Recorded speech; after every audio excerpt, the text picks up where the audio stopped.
I think I've seen there's over 60 people in the room, the virtual room. So I'm going to talk to you this morning about financial forecasting, what it is, why it's important.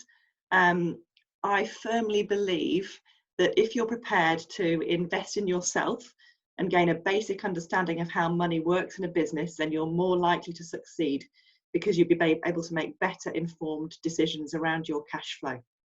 So this is very general because with 60 something of you in the room, I don't want to be too specific about any kind of industry or any kind of sector. So, and it's also pretty basic and there's no accounting terms in here, it's plain English. So what is forecasting?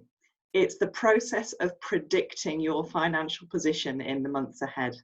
That means how much money you're making, turnover, how much is left after your costs, that's your profit, and what cash is going to be available to you at any given time.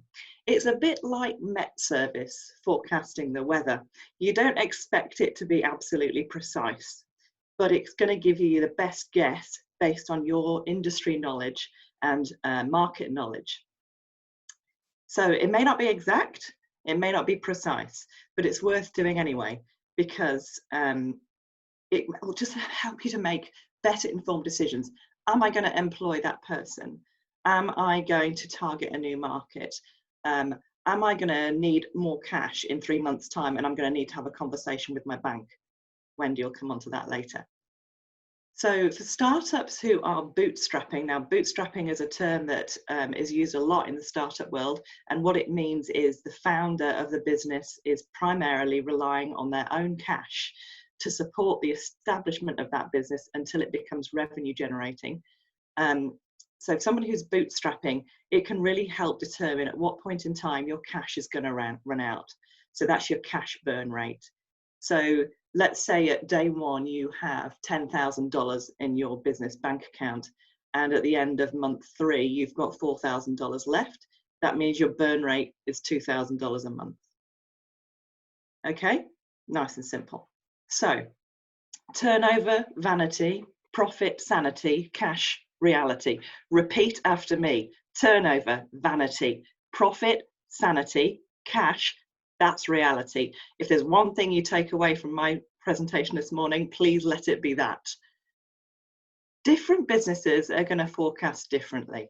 So for example, if you're a software as a service business, you might have a monthly recurring revenue which you can generate quite quickly from a minimum viable product. That's your first version of your product that you take to market. And then you build on your functionality, and you might have revenue coming in more quickly, for example, than a business that is starting to innovate and create something new, and they've got a prototype and do a lot of R&D. Now, Callahan Innovation are going to be talking later, so I won't go on about R&D right now. A business that sells direct to a consumer, like a dairy or a cafe, they're going to have a big upfront investment in stock. And a tourism operator, for example, needs to forecast because they're going to have peaks and troughs in the money as it comes in, depending on the time of year. So that's why it's important. It gives you visibility over your finances and gives you an indication of whether your business is going to succeed, and gives you the power to actually make decisions around if I do X, then that will probably result in Y. And it will actually kind of help you to be accountable for your own success. So the things that you need to consider when you're setting up your forecast: separate your different products and services that you sell. Separate them and work out how much margin, how much money you make on each thing that you're selling. So for example, this pencil. If I buy this pencil and it costs me 50 cents, but I sell it for $1.25, my margin is 75 cents. So next, think about how you pay your suppliers of your pencils. Think about, do you have to pay them up front, so before you receive your product, when you place your order, or do you pay on delivery? Or do they invoice you when you pay them a month after you've received your product? You need to kind of factor that in. Then you need to think about how your customers pay you. Do they pay you at the time that they order from you? Do they pay on a monthly basis? Do they pay I don't know, how much credit do you extend them? And the reason it's important to understand what you are spending to support your business versus when your revenue appears in your bank account is because the time delay between those two events is massively impactful on your cash flow and how much money is available for you to make your to continue growing your business, or to pay yourself, or to pay your rent, etc. So I told you, cash reality, right? You need to know where that cash is. So the other thing to think about is, depending on where your business is, if you're in a growth spurt, you have two kinds of costs. You've got your fixed costs, which remain the same each month, and then you've got your variable costs. So as you make more sales, you have a greater amount of money that you have to spend to be able to make those sales.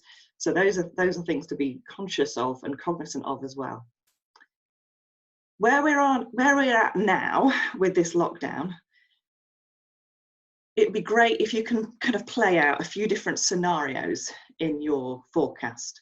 So what if we're locked down for this 4 weeks? What if it's 8? What if it's 12?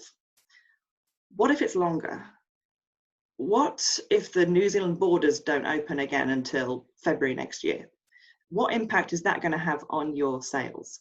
If you can actually start to plan out those different scenarios, it will help you to better control the decisions that you make around your business. So, other thing you need to think about, your general business overheads. Do you have rent to pay? Have you got employees to pay? You've got your suppliers, not only of the raw materials potentially for your product, but you might also have stationery suppliers, telephone, the cost of traveling to a conference, or all the marketing activity that you're going to undertake to grow your business. Is that monthly? When do those payments fall due? Maybe you've got insurance, for example, that maybe comes out every year, but what month of the year? Don't forget to think also about tax. Are you GST registered? You'll need to know how often you need to pay your GST and have money on one side to pay that. Hopefully you're kind of carving that off and keeping it in a separate bank account. You also have income tax payments in the future, not now. It isn't due immediately, but you do need to factor that into your forecast too. Now, there's been quite a few concessions recently, but the government and the IRD around payments, and not necessarily having to make them in quite the strict timeframes that have typically been required. So we can answer some questions about that if that's of interest later. Also bear in mind with your forecast that you're supplying people, your customers also may be struggling to pay for you right now. So these are all the things that you need to be punching into your forecasting tool. And there are a number of tools available, which I can also talk to you about individually, depending on what kind of business you are and where you're at. There are other things that you might be able to control right now to protect the cash that's in your business. So if you are renting an office, for example, is there a clause in your lease that gives you the option to not have to pay rent under the circumstances that we're in with lockdown right now? You may not be able to access your office.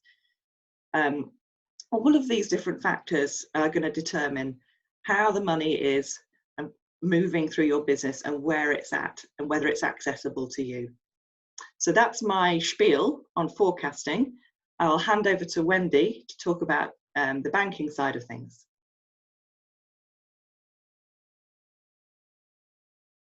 Good morning.